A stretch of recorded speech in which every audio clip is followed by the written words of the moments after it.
All right, ladies and gentlemen, we're heading into game number 3. It's 1-1 apiece between Rox.Kis and Empire. Let's go check it out on bel'shir Beach Winter. We have a Zerg versus Zerg coming up, and at the top left we have, in the purple color, we have a Violet for Team Empire, and his opponent at the bottom right is Rox.Kis Slivko, starting as the teal Zerg player. Slivko definitely a huge competitor in StarCraft 2, but he's been showing a lot of success, I think, in the NASTL, NASL qualifiers, everything really. I really like Slivko. He was their star performer, I think, at the NASTL qualifiers, and it got them the, obviously the qualification to enter in. One of the 4 teams that actually got into this prestigious team league by qualification. So we'll see if Slivko can keep that dominance going. Now, Empire Violet, he is on a really good momentum, or whatever it is. He has a lot of momentum under him just because he won IEM Sao Paulo. Gosh, I'm so bad at saying that name. I don't know why I can't, and I forget it too, but he won IEM, and he's been looking really good ever since he actually got onto a foreigner team. Yeah, he was also very good before that. I think it was CSN who just tried to push him a little bit, and gave him the chance to train with a lot of people and to get himself known. He's participating in just tons of online tournaments. Every single time there's an online tournament and some kind of a monthly final, you see him participate in it. And he also ended up taking the 4th place at the Home Story Cup. He won the XMG Gaming Insight Cup just a month ago. He's just a very solid player, and as you mentioned, he's currently really on a roll. He has this momentum going for him, and he's definitely a very strong and talented player. So Slivko has to watch out for him. This is a ZVZ, and it's going to be a very hard match against Violet. You can see slight deviations in each other's builds. Slivko is going for the gas. Violet goes for it a little bit later, so metabolic boost will be up. That does give initiative over to Slivko if he chooses to go for Banelings directly after that. So he has a little bit of time where he will for sure have Banelings, his opponent will not. But it's, you know, a matter of, let's say, 10 seconds, 15 seconds, something like that. So not a big deal, but we'll see if he actually utilizes that tiny little advantage over there. In the meantime, Violet, he has his hatchery going up. Both of them went for that 15 hatchery, so we're going to see a very macro-oriented ZVZ. Yeah, we definitely will. And I think we talked a little bit about the particular circumstances of ZVZ on bel'shir Beach, and I guess that we will definitely see at least one of these players going for Banelings. We have still gas mining for Slivko with 3 harvesters. Having a quick look into the main base of Violet, we see that he is doing exactly the same thing. Both of them are already researching speed with a slight advantage for Slivko that you already talked about. And there's the Baneling nest. The Baneling nest for Slivko, that is.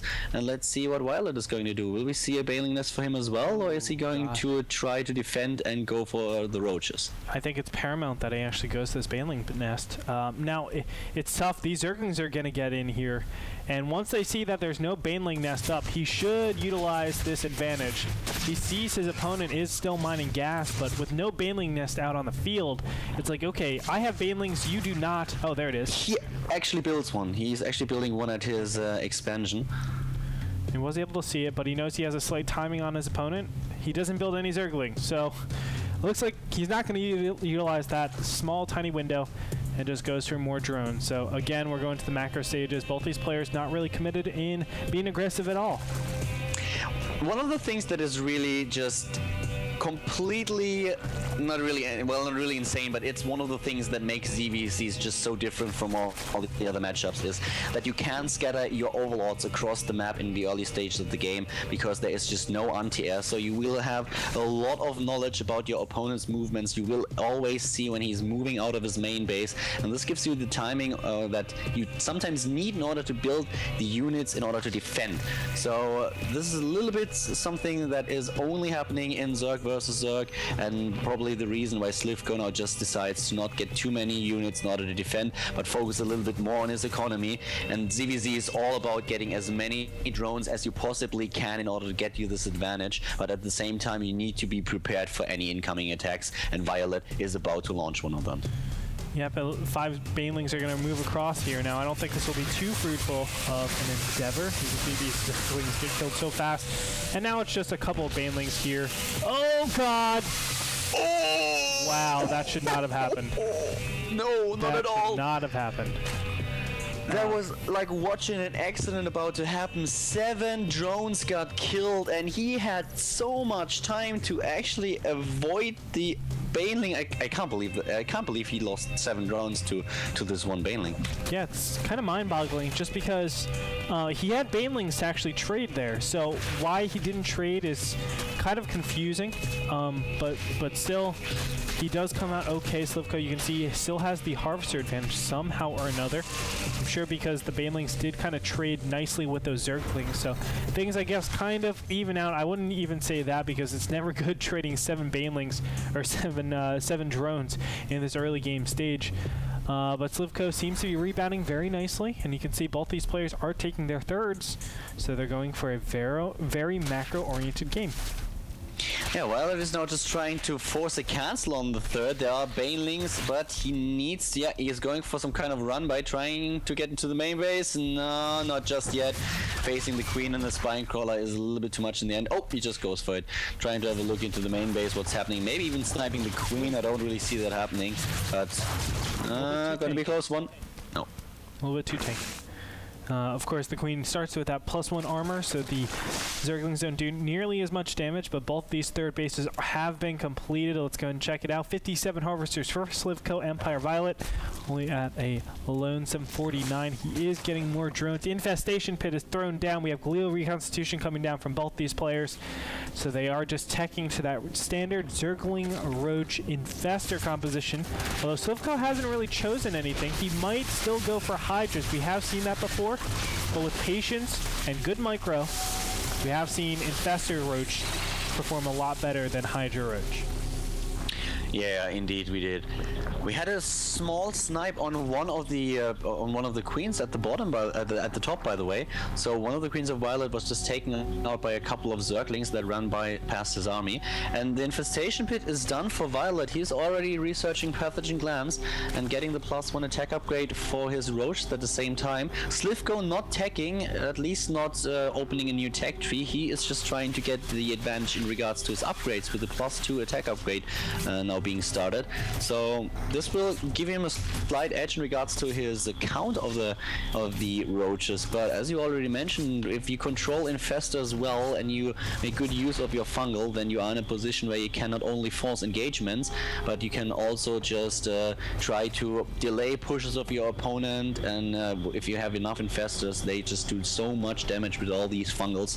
So I feel like Violet will have the advantage in the next fights. I really like the cat style use of infestors, where you just burrow all of them and you pop out infested Terrans where you at least think they're actually coming out.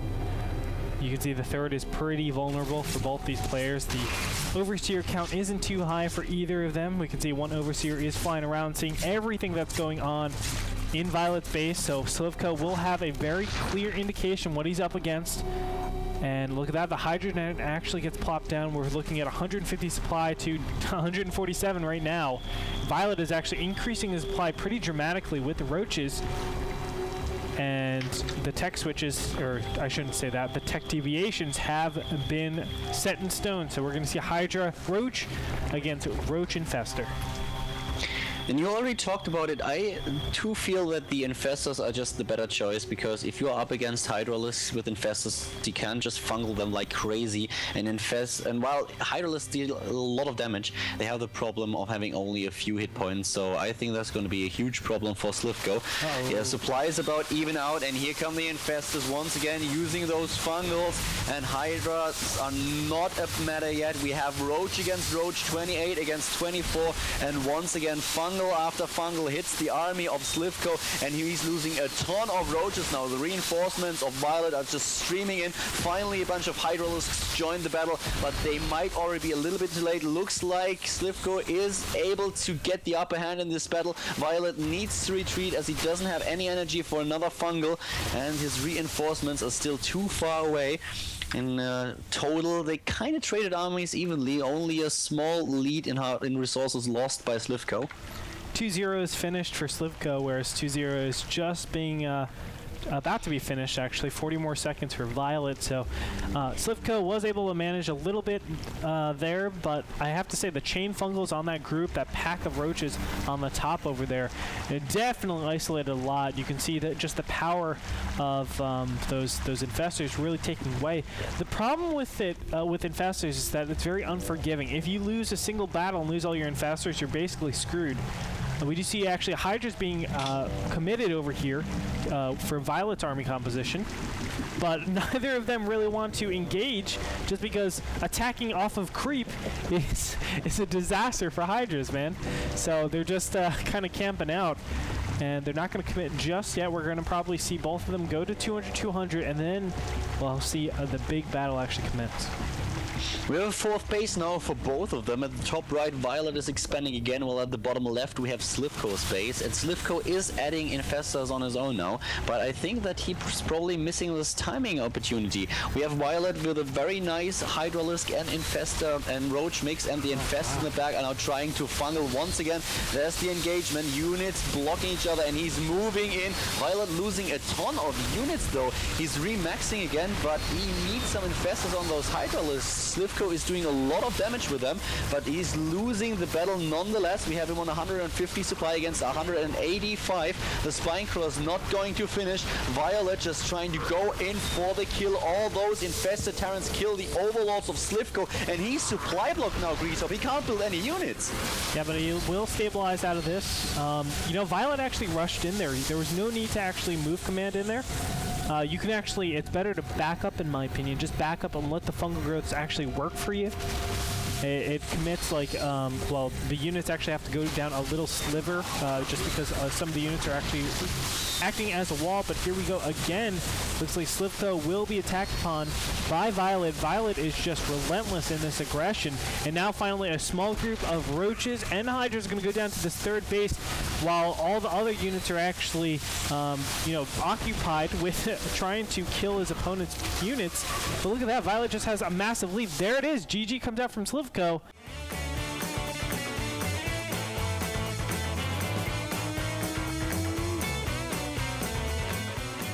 And we have ourselves a winner, so Violet is going to take game number 3 in this clan war, and it shows you the power of those infestors up against Roach Hydra.